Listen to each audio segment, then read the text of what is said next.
اولنی حدیث په دې باب کې راوړی دی عن ابي هريره رضي الله عنه. ابو هريره رضي الله عنه وی ان النبي صلى الله عليه وسلم لقيه في بعض طرق المدينه. وی پیغمبر صلی الله علیه وسلم ما سره میلاو شو د مدینې په یو کوڅه کې، وهو جنوب او زه د جنابت په حالات کې. ابو هريره رضی الله عنه د څه په حالات کې دی؟ جنابت په حالات کې دی.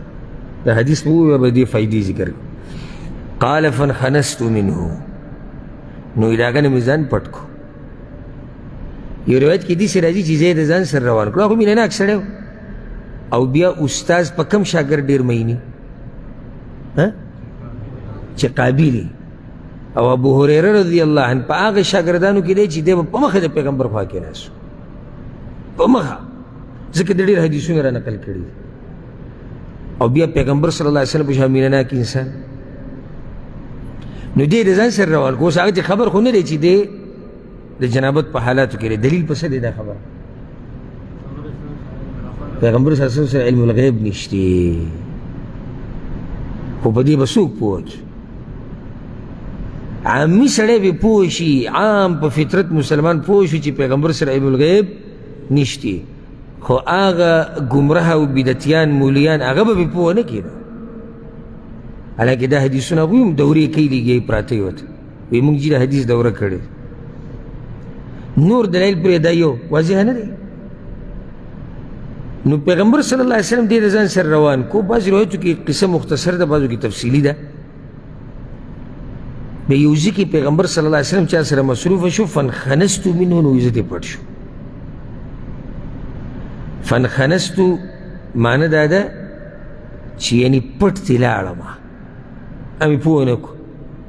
لاړم فذهبت فاغتسلت، نو غسل مې وکړو، ثم جئت بیا رالم. وی پیغمبر صلی الله علیه وسلم ما ته چې اين كنت یا ابا هريره، کوم ځای کې وې ته؟ یعنې ګوره د هغه مینې محبت انتظار یې ورته کړی چې دی خو د اوسه پورې ما سره چېرته ده. نو چې راغی نو تپوس یې ته وکړو. دې کې یو ادب یې زده کړه، چا ته د زورنې ورکولو نه مخکې معلومات وکړه. یعنې ډایرېکټ ورته شروع ونه کړه چې یو 2 ورځې پورې ښودی او ته چېرته تللی او موږ دپسې ګرځو موږ ناست یو. ته چېرته تللی وي، اول د ده مسله واوره. لکه یو نیم سړی د خبرې نه مخکې شروع کړي، تا ته په ټلیفون کې لکه ته خواله نه یې ورغلی، مثال کې بیمارو یا مسله وه مشکلو، ته نه یې ورغلی خواله. السلام علیکم، لکه ته نه یې راغلی او تا کې سړیتوب نشته او بد اخلاقه او بدتمیزه او خپلولي خلک داسې ساتي او دغه ته اول تپوس وکړه ولې نه یې راغلی. نو که عذر مناسب و یو خبره ختمه شوه، که مناسب نه وي بیا مخکې خبره وکړه که نه. د وخت نه مخکې خبرې کول، بیا ورته هغه داسې عذر ووایي، دی یو 10 منټه تقریر وکړي، هغه ورته بیا داسې عذر ووایي چې دی بیا په خپلو خبرو باندې پښیمانه وي چې اوس دته څه ووایم. نو ولې دې د وخت نه مخکې خبرې شروع کولې؟ اول معلومات وکړه، وضاحت طلب کړه، د هغې نه بعد خبره وکړه. پیغمبر صلی الله علیه وسلم ته ابو هريره کوم ځای کې وي؟ وی كنت جنوبا یا رسول الله، زه د جنابت په حالات کې. فکرهت ان اجالسک علی غیر طهاره، نو زما دا نه وه خوښه چې تاسو سره وګرځم یا تاسو سره کښېنم پاسم او زه پاک نه یم. پیغمبر صلی الله علیه وسلم ته سبحان الله، سبحان الله خلک ولې وایي؟ تعجب یې وکړو. تعجب یې د ابو هريره رضی الله عنه په حال باندې وکړو چې ابو هريره دا ته څه عجیبه خبره کې. ان المسلم، یو روایت کې ان المؤمن لا ينجس، مؤمن نه پلیتېږي. معنی دا ده چې د جنوب انسان داسې نه دی چې د ده ظاهري بدن څه دی پلیت دی او د ده نه پلیتوالی بهیږي او دی به د چا سره کیني نه او دی به چا سره خبرې نه کوي. نه داسې نه ده وي. دا حدیث امام بخاري امام مسلم راوړی. دې حدیث کې ډېرې فایدې دي. اولنۍ فایده د غټو کارونو دپاره طهارت کول پکاري، مستحب دي. دلته غټ کار څه دی؟ پیغمبر سره ملاقات غټه خبره ده. نو ابو هريره رضی الله عنه وایي چې دومره غټ انسان سره میلاوېده او زر طهارت په حالات کې هم دغه ته مناسب نه ښکاري. دویم د دې نه دا فایده راووته چې د فضیلت والو او د شان والو خلکو احترام به کوي، د علماو به قدر کوي. دومره قدر د هغه په سینه کې پروت دی چې دا نه خوښوي او دا مناسب نه ګڼي چې دی د پیغمبر صلی الله علیه وسلم سره میلاو شي په داسې حال کې چې د غسل نه یې کړی. بله دې نه دا مسله راووته چې د عزتمنو خلکو او د علم د خاوندانو سره او د مشرانو خلکو سره چې کینې پاسې نو په ښایسته هیئه او صورت او شکل کې، نو ښایسته کېدل نه دا هم راځي چې سړی پاک لکه اوس ته د یو عالم ملاقات لځي نو چې صفا سوتره لباس دي، خوشبو دي لګولي، هغه په مجلس کې به ته کښېنې د هغه سره ته میلاویږي، دا ادب او احترام دی د علم د خاوندانو او د عزتمنو خلکو د مشرانو چې د هغوی مجلس ته ځي نو په ښایسته شکل او صورت کې او هیئت کې او صفا سوتره. د دې نه دا فایده م راووته عاجزي دا د پیغمبر صلی الله علیه وسلم اوچت صفت دی. یعنی ابو هریره رضی الله عنه په هغه صحابه کرامو کې نه دی چې په ټولو کې غوره دي. ټولو کې غوره ابو هریره دی؟ نور صحابه کرام شته ډېر ډېر زیات چې هغه د ابو هریره رضی الله عنه په مقام کې څه دي؟ غوره دي. خو پیغمبر صلی الله علیه وسلم چې هغه د دې امت سردار دی بلکې د پیغمبرانو سردار دی، هغه عجزۍ ته وګوره چې هغه خپل شاګرد ته خپل ملګري ته په انتظار دی او څومره په مینې هغه د ځان سره روان کو. هسې دې کې یو ډېر پټ ادب هم پروت دی، سوچ به ورته کېدای شي د ډېرو نه ایتلی، او هغه دا چې د ابو هریره رضی الله عنه پیغمبر صلی الله علیه وسلم ته دا م ونه وي چې زه د جنابت په حالات کې هم زه نشم تللی. ویې څه چلې وکړو؟ لاړ شو. کله داسې محترم قدرمن مشران د علم خاوندان درته خبره وکړي او ډېر ضروري عذر نه وي نو چون چرا پکې کول نه وي پکار، دا ادب دی. او نه یو بس او ګړۍ ته به ګوري او یو بس مناسب نه وي، الا که یو سړي اشد ضرورت دی ویې وایه چې ما ته دا مسله فی الحال شتي صحیح.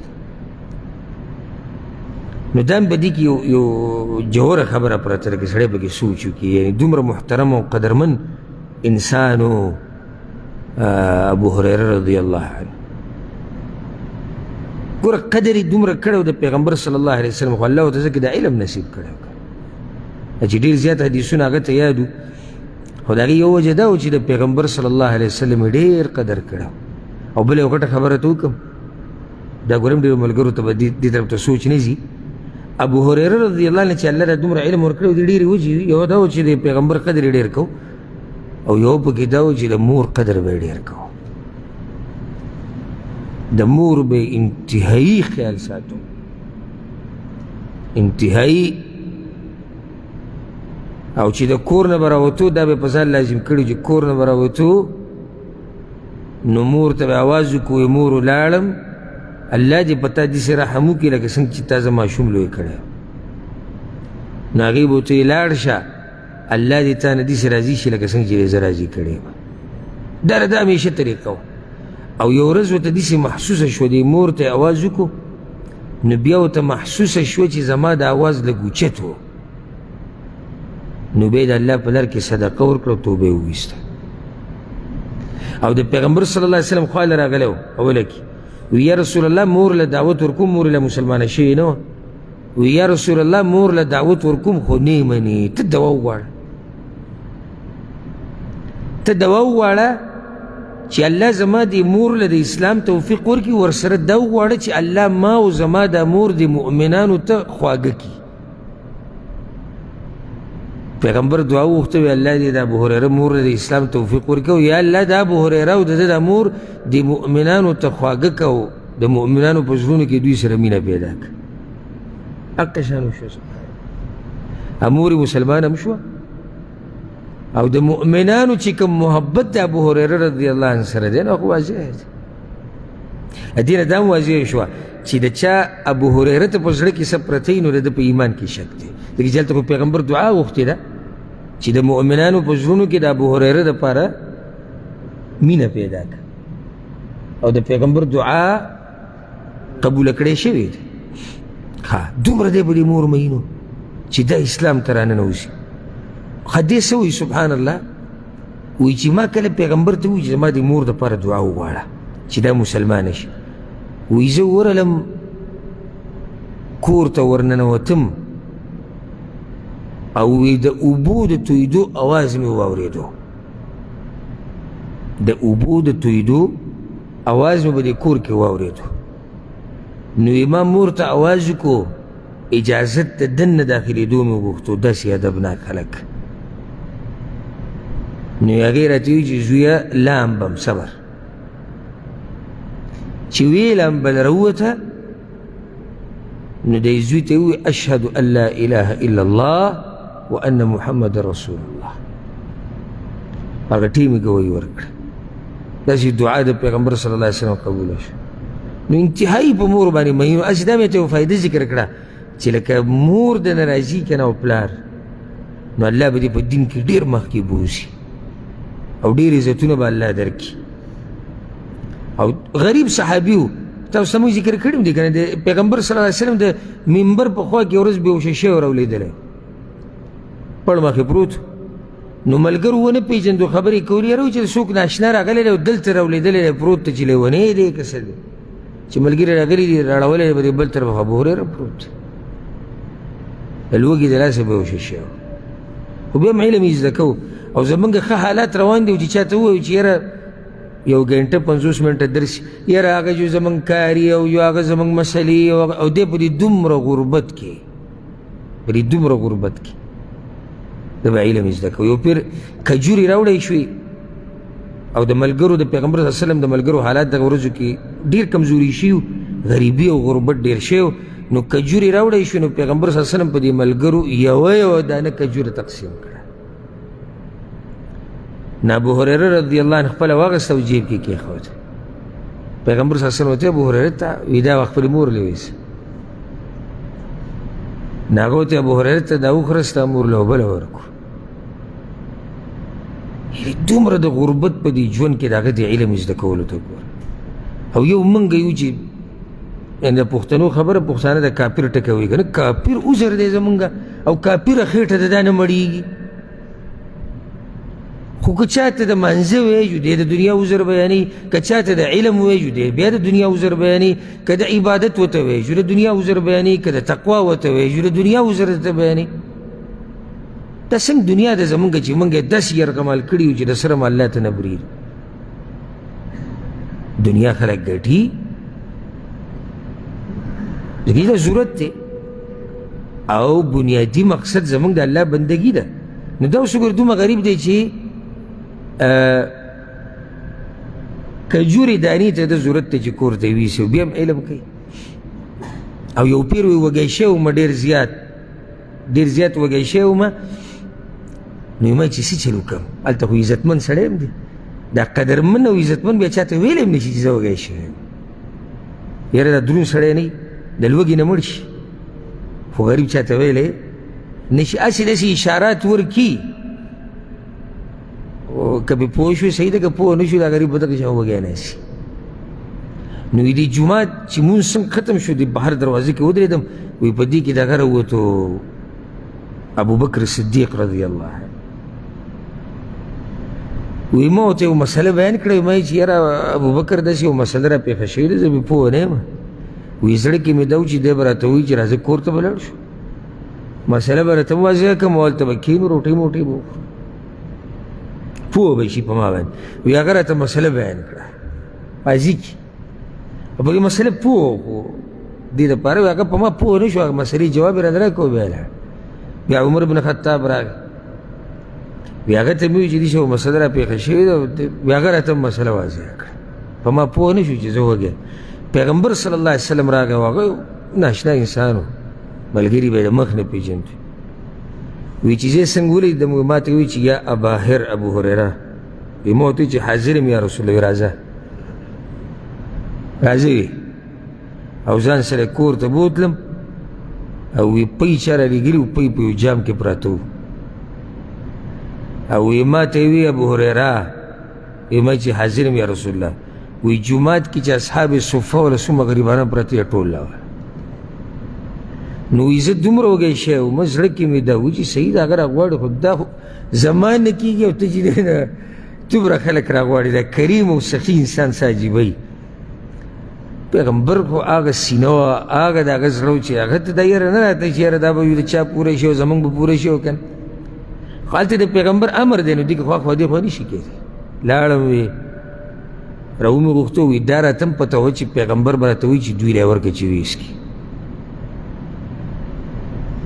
او دا غریبانان درالو اصحاب صفه کې هغه غریبانان پراته وو چې علم یې زده کوه او کورونه یې په مدینه کې نه وو غریبانانو به هلته پراته وو دې ملګرو به وله او د مدینې والا کم صحابه کرام چې دوی به له خوراک راوړو دوی به خرچې کول نو دا پی وی ما له پیغمبر صلی الله علیه وسلم دا جام راکړو چې ملګرو له ورکړه نو شروع یې په هغوی باندې وکړه او د غریب خو ډېر وږی خو دا دی خیر وی هغوی وسکله او الله پکې برکت واچو پیغمبر معجزه وه وی بیا ما ته داسې وکتو مسکی شو وی ما ته یې وی چې ابو هریره وی ما چې حاضر یم وی اوس صرف زه پاتې یم او ته پاتې او ته یې وڅښه وی ما ورته یا رسول الله تاسو وی نه ته یې وڅښه دا دروند عزتمن انسان ځان یې اخرې ته پرېښودی او وی ما وڅښله ما یې پیغمبر ته بس وی چې وڅښه بیا مې بس وی چې وڅښه او وی داسې موړ شوم په پیو باندې چې بس ما یې چې نور نشم وی بیا پیغمبر صلی الله علیه وسلم وڅښو څه خبره مې دې پورې کوله چې یعنې دومره غربت کې ده د علم زده کړی دی نو یو غټه وجه د د علم د برکت څه ده د مور خدمت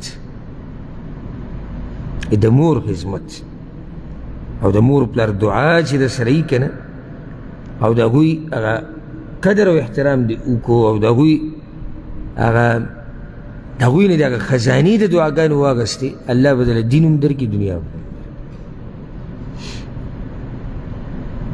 نو خبره موږ دا کوله چې ابو هریره رضی الله عنه دومره قدرمن انسان و چې پیغمبر صلی الله علیه وسلم ته په اوله کې څه عذر بیان نه کور سره ده غټه مسله چې دې نه کومه ثابته شوه امام بخاري باب راوړی دی په خپل کتاب کې وی باب دی په بیان د دې مسله کې چې د جنابت په حالت کې یو انسان بهر ته موتی شي په بازار وغیره کې هم ګرځېدی شي دا به ډېره غټه مسله ده هلته دا مشهوره ده زموږ په ملکونو کې او زموږ د خلکو په منځ کې چې جنوب انسان وی چې قدم علي نو د دې نه څو شیطانان پیدا کېږي دې څه خبره هم کوي او تاسو ته معلوم دي بعضو ته معلوم انسان داسې ناخبره کړي لکه چې ما ته نه دي پته دا ځمکه وایي چې زه یې راکاږم او اسمان وایي چې زه یې راکاږم دا پکې یوه مسله راووته بله ما چې څنګه اورېدلې هغه دا ده چې دا د جنابت په حالت کې چې یو قدم علي نو د یو قدم نه څو شیطانان پیدا کېږي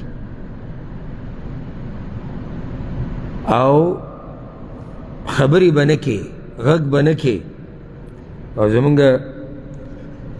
والد صاحب دی الله وبخي الله یې د هغه په قبر باندې رحمتونو باران راووری اکثر به ما د هغه نه د پخوانو حالاتو تپوسونه کول چې سړي ته پته وي د خپلو مشرانو او د راتلونکو خلکو منځ کې فرق څه دی او هغه ټیم کې علم څه درجه کې اوس څه درجه کې نو هغه ماته دا خبره کړې وه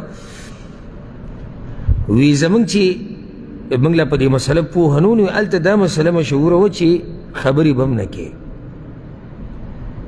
نو اکثر به خلک لامبلو لا د نایي چاپ ته تلو دا طریقه اوس پورې هم شتي د خلک لامبلو هلته چې خو اوس لږه کمه شوې هلته به اوبه ګرمې نو تلو به نو چې کله به څوک سحر ټیم کې روان و او چا به ورته په خیر هلته خو کلي کې هر سړی بل ته وي په خیر راغلی او څنګه نو چې په خیر به ورته نو هغه به ورته سر مر وړکو نو خلک به پوه شي چې دی لامبلو له روان دی او دی له څه په حالت کې دی د جنابت په حالات کې. نو خبرې دا ویلي چې دې حال کې به خبرې نه کوي. غریبانو ته ګناه نشته، هغوی دا اورېدلې ده. ښه یو دا مسله پکې بیانېږي، وایي چې یو سړی دی د سحر راپاڅېدو او په ده غسل لازم شوی دی.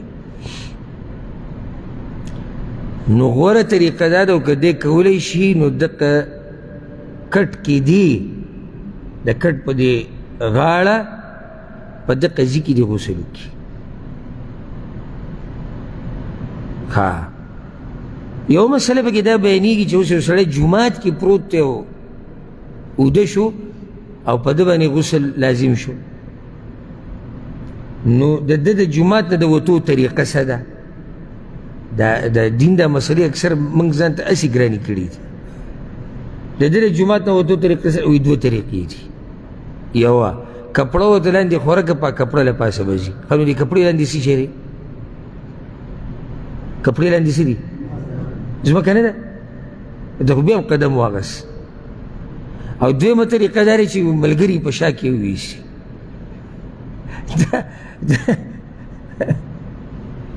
دا یو سړی شرمول دي، دا یو سړی شرمول. لکه اوس یو سړی راپاڅېدو او د جنابت په حالات کې ښه ښکلی غلی ورشه ولا هم په راوځه، نو دلته اوس ته ګوره خبرونه بني.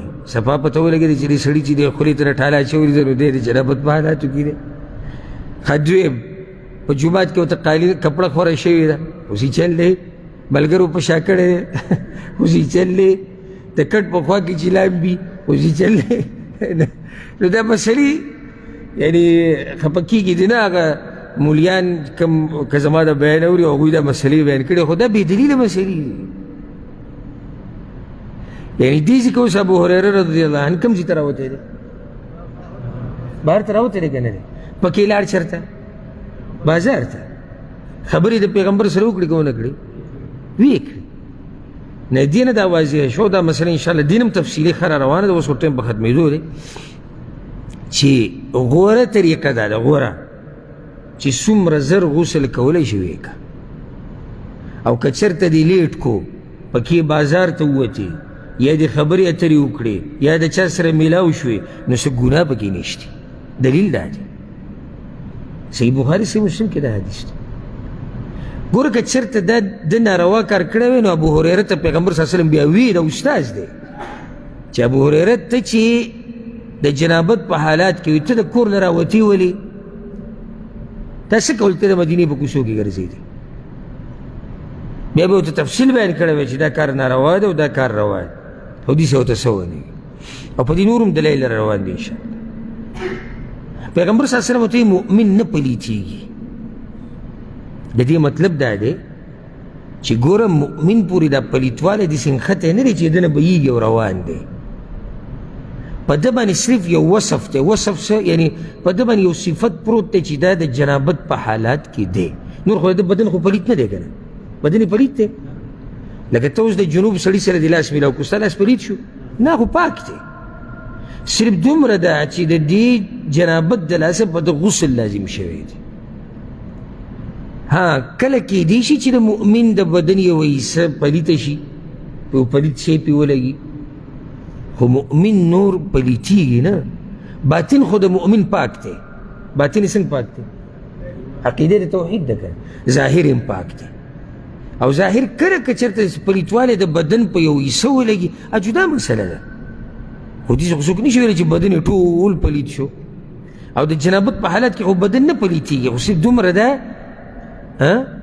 صرف دومره ده چې کېدی شي د عورت خواوشا باندې څه ګندګي او کېدی شي هغه هم نه، خو صرف یو وصف پې پروت دی چې دی د جنابت په حالات کې دی او د دا کارونه نشي کولی چې څو پورې غسل نه یې کړی. هر چې کافر دی نو کافر باطن خو پلیت دی او ظاهره کې هم کېدی شي پلیتي او کېدی شي نه. اکثر ګلابو پلیتي لکه چې هغوی دا صفایانې نه کوي، زموږ په دې شریعت کې دي د تشو میچازونه هغوی ځان نه صفا کوي. دا د جما نه بعد دا غسل د هغوی پېژني نه، او دا ګندګي، دا شراب، دا پلیتواله په دې هر څه کې هغوی ډوب پراته دي.